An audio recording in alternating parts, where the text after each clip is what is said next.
নবনীরদনিন্দিত কান্তিধারম রসসাগর नागर भूपवरम।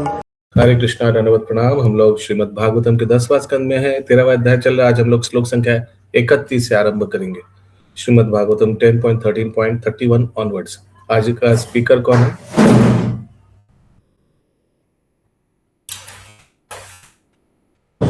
हरे कृष्ण प्रभु जी। मम्मी कालिंदी सुविलासनी माता जी और बबीता माता जी। ओके, मम्मी कहाँ है? इंद्रावती माता जी नहीं है। और फिर कालिंदी सुविलासिनी माता जी नहीं है। फिर बबीता माता जी है। ओके, यस, बबीता माता जी रिपीट करिए। 31 नंबर से ना। समेत्य गावो अधो वत्सन, बोलिए। समित गाओ अधो वशम वत्स वत्योप्यपाययन् वत्स वत्यो अपपायन गिलन्त्य इव चांगानि गिलंत इव चालांगी चांगानि चंगानी लिहन्त्य सौधसां पयः। लिहंत या सवोधस्य पय। ओके, गायों ने नए बछड़ों की जन्म दिया था, किंतु गोवर्धन पर्वत से नीचे आते हुए अपने पुराने बछड़ों के लिए अति स्नेह के कारण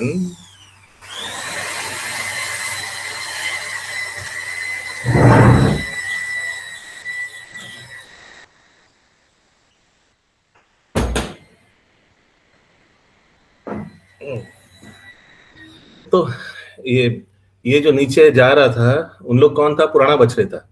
मैंने सोचिए थोड़ा टीनेज पहुंच गया ऐसे कुछ। तो टीनेज के लिए इतना प्यार अचानक कि ऊपर से पहाड़ से भागते हुए नीचे आ रहे। अपने पुराने बछड़े के लिए अतीब स्नेह के कारण इन्हीं बछड़ों की अपने थन का दूध पीने लगा, पीने दिया पर पीने दिया। वे चिंतित होकर उनका शरीर इस तरह चाटने लगे मानो तो उन्हें निगल जाना चाहती है। तो ऐसा क्यों हुआ? कौन बता पाएगा? क्या बोली माता जी? क्योंकि वो सब कृष्ण के ये थे, विस्तार थे। हाँ, वेरी गुड। अगला श्लोक 32। गोपस्तद्रोधनायस्य यास गोपस्त्रोदनायाश मौघ्याय लजो रुमान्यन मोघाय लजो रूपान्य मनोयुना दुर्गाध्व कृच्छ्रतो अभ्येत्य दुर्गाधस्कृतज्ञो अभेता गोवत्से ददृशु सुतान। गोवद् श्रेष्ठुषु सुतान। गायों की उनके बछड़े की जाने से सोखने में क्या है? रोकने में असमर्थ ग्वाले लज्जित होने के साथ साथ ये क्या है? कुद्र भी हुए। क्रुद्ध, गुस्सा भी हुआ। तो लज्जित क्यों हुआ? मैंने इतना साल से हम लोग गाय चरा रहे हैं और गाय को रोक भी नहीं पाए। क्रुद्ध क्यों हुआ? अरे गिर जाएगा तो फिर मेडिकल एक्सेट्रा सब खर्चा। ठीक है। उन्होंने बड़ी कठिनाई से दुर्गम मार्ग पार किया, किंतु जब वे नीचे आए और अपने अपने पुत्रों को देखा तो वे अत्यधिक स्नेह से अभिभूत हो गए। तो अपने पुत्रों को देखकर अत्यधिक स्नेह क्यों आया?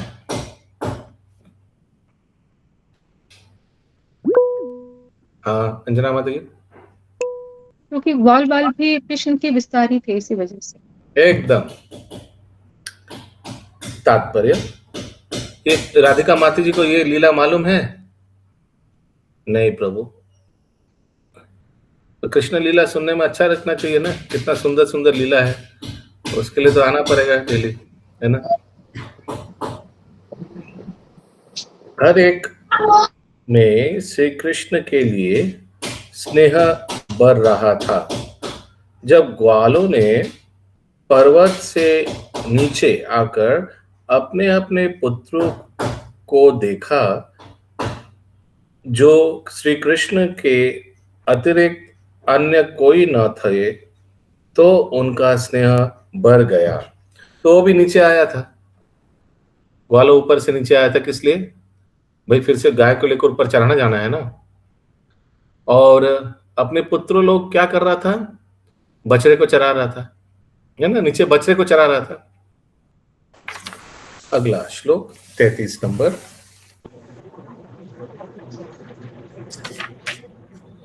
तदेक्षणोत्प्रेम रसाप्लुताशया तदीक्षणो प्रेम रसापलुताशया जतानुराग गतमन्यवोर्भखान् जता अनुराग गत्य मनो अभु अर्भकान् उधूय दोर्भि परिराभ्य मूर्धनि अधुर्वधुर्भिः परिराप्य मूर्धनि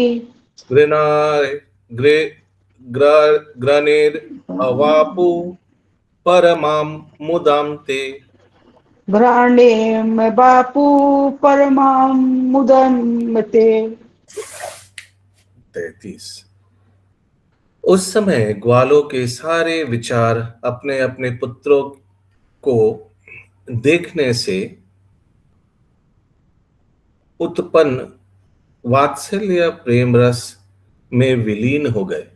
तो देखिए उन लोग नीचे क्यों आया था? गाय को वापस लेने, लेकिन नीचे आकर फंस गया अपने पुत्रों को देखकर, ठीक ना, प्रेम से एकदम। अत्यधिक आकर्षण का अनुभव करने से उनका क्रोध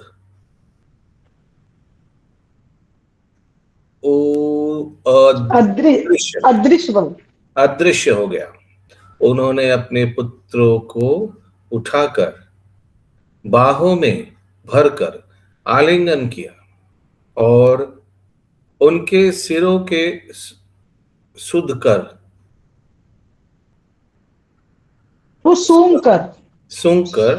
सुध कर लिखा हुआ है ना, क्या लिखा हुआ? अच्छा, सुनकर सर्वोच्च आनंद प्राप्त किया। एक्चुअली ये है कि वो पिता पुत्र का माथा सूंघता है, ये है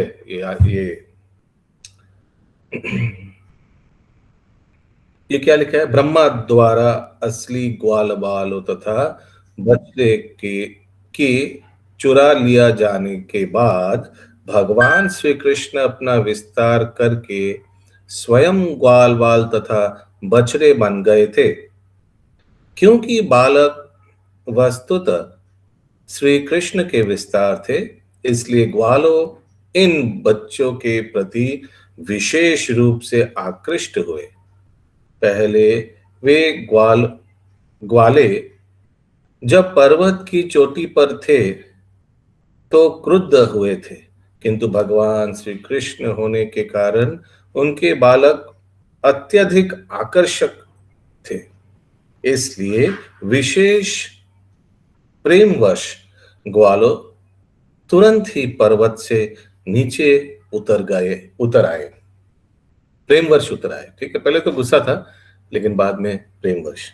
कितना सुंदर, आप लोग सब देख पा रहे हैं लीला, कितना सुंदर। अगला श्लोक 34।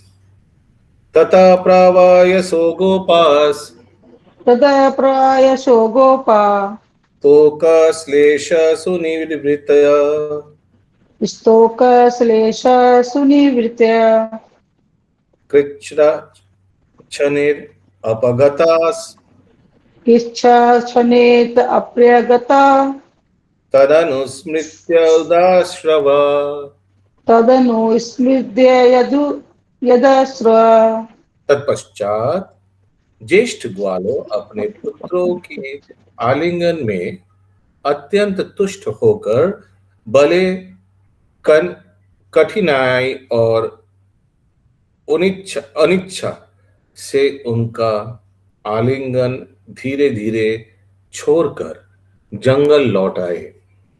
किंतु जब उन्हें अपने पुत्रों का स्मरण हुआ तो उनकी आंखों में आंसू लुढ़क आए। मैंने आज थोड़ा कुछ ज्यादा ही हो रहा है और ये सबका कारण क्या है कि भगवान का विस्तार था सब। प्रारंभ में ग्वालो क्रुद्ध थे कि गाय बछड़े से आकृष्ट हो रही है, लेकिन जब वे ग्वाले पहाड़ी से नीचे आए तो वे स्वयं अपने पुत्रों से आकृष्ट हो गए और इसलिए उन्होंने अपने पुत्रों का आलिंगन किया। अपने पुत्रों का आलिंगन करना और उसके सिर की सूंघना स्नेह के लक्षण है। अगला श्लोक 35। व्रजस्य राम प्रेमार्धेर व्रजस्य राम प्रेमाधे वीक्षात्कंठयाम अनुक्षयक्षणाम विच्छा कंठो अनुक्षणाम मुक्तस्थाने शपात्येषपि मुक्त स्थाने शपायत सी अहेतु वित अचिंतयात्। अहेतु वित्त चिंतया। कोई दादू रेडी আছে নাকি পড়ার জন্য?